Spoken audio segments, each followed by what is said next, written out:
I do not agree with that statement, and I think it would devastate the economy if oil prices skyrocket to similar levels as in Europe.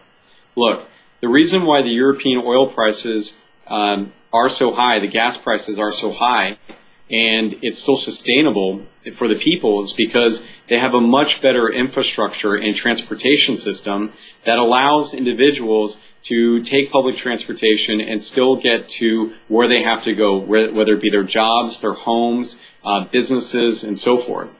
I've lived in Europe. I've lived in Germany as a child, and I studied in Italy. And I'm well aware that of the high price of gas and the impact on their economy.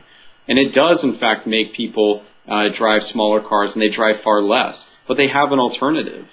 In a city like Los Angeles, there's very little public transportation, and most people rely on their cars. In fact, the United States is a very car-friendly nation and extremely dependent on petroleum products to get to their place of work or to get back to their home. If we were to simply raise gas prices the way some environmentalists want us to, it would devastate our economy. People would have to choose between feeding their children or skipping a meal and getting to work at those high prices.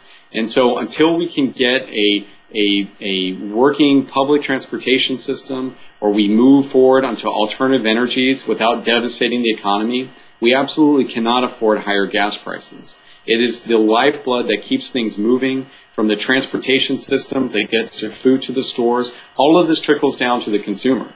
So even if the gas prices impact businesses negatively, they'll pass it down to the individual. And it oftentimes ends up being a regressive tax on the poor, because the poorest are the ones hit the hardest, who can't afford the prices, the high prices that come with that.